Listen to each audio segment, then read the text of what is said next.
Podcast of the season. Next week we'll start our NABC Live with Scott, and I believe his first guest is Dr. Rogers, but I'm not positive about that, but I'm pretty sure.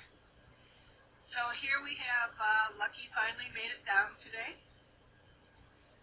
He, as you know, he and Holly, not Honey, he and Holly have been denning together, and she's pretty reluctant to come out of the den. But she did come out when I opened the gate, so maybe she will make it down too today. Lucky has his donut toy, and inside that is some grapes, some Brazil nuts, and just a few yogurt raisins to keep him interested in staying down here. PTC drivers and moderators, if you can't hear me, let me know.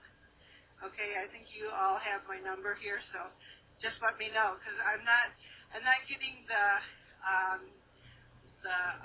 volume that I usually have when I'm out here.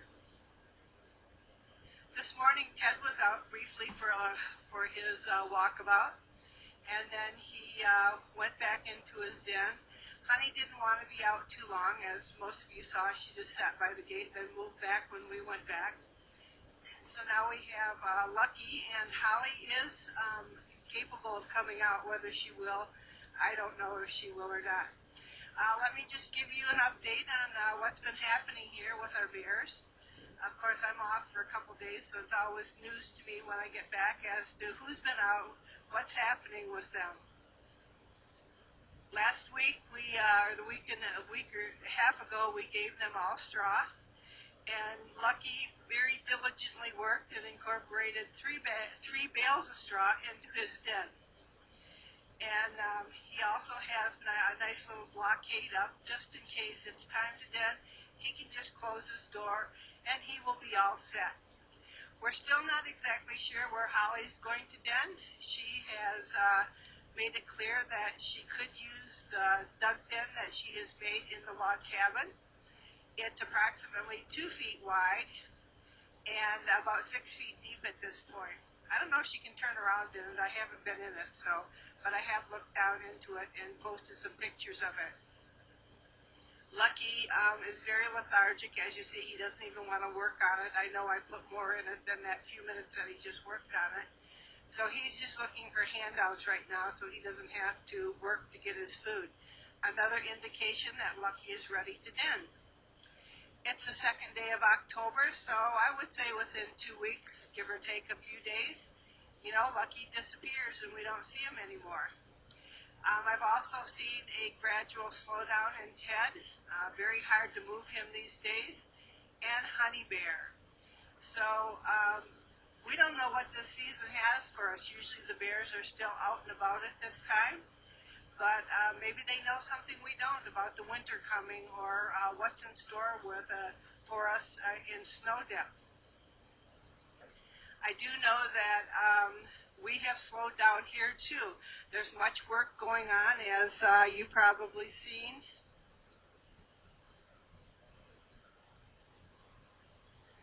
Thank you for letting me know that the sound is good.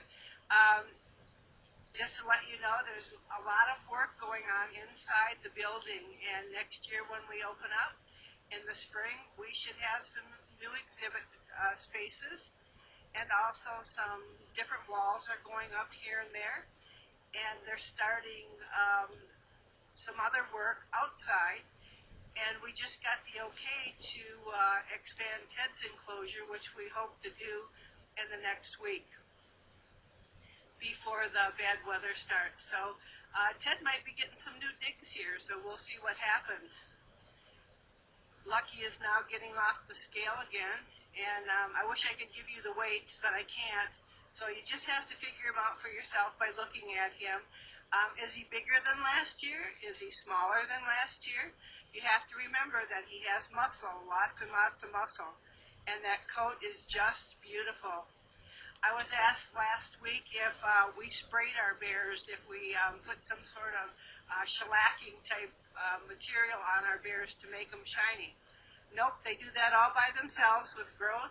We do, although, we have incorporated fish oil into their diet, and so they all get fish oil. And I don't know if that helps their coat or not, but they sure are beautiful. Not all of the bears right now are sporting their nice winter coats. And if you've seen Holly, she's pretty heavy. She's a little chunky girl, but her coat is just beautiful. I want to take time for just a second here and thank all the folks that have helped us this year. From the top, with our staff, our volunteer staff, our interns, and more specifically with our interns, they did help so well, so much, doing so much this year. We hope to have 6 next year, and our bear educators. If you're interested at all in being a bear educator, please go to our volunteer website and go from there. We have a dedicated team that has been working diligently all summer, and we certainly thank everyone involved with that. We've also taken on board some that do some speaking here, and in particular, Larry, I almost said Lucky comes up here to speak, I guess he doesn't, but Larry, and he helps us out with not only with doing the behind the scenes, but also sometimes taking over these broadcasts. It helps me a lot when I'm stuck writing up things and doing things that, bear keepers and curators have to do.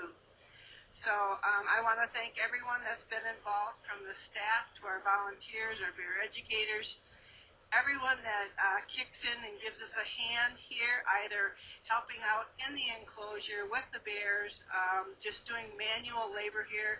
That's a big task here. With our computers, with the technology part, our PTCs, our camera, our moderators, everyone that helps on chat. Everyone keeps us on our toes, and we so appreciate it. Thank you so much. With the end of the season also comes the fact that I go home pretty soon.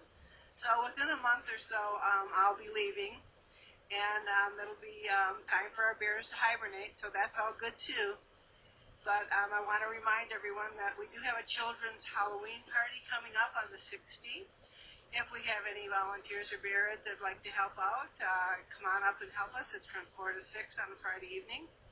And for the visitors that are here, if you're interested in helping out here, we do have memberships available, and that helps us also.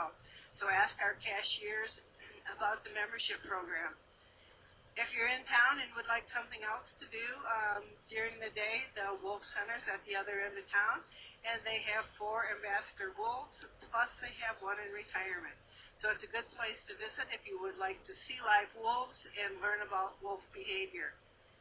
I want to thank everyone again today for visiting with us, and also with our folks online for letting us entertain you all this summer with our updates and little stories about our bears.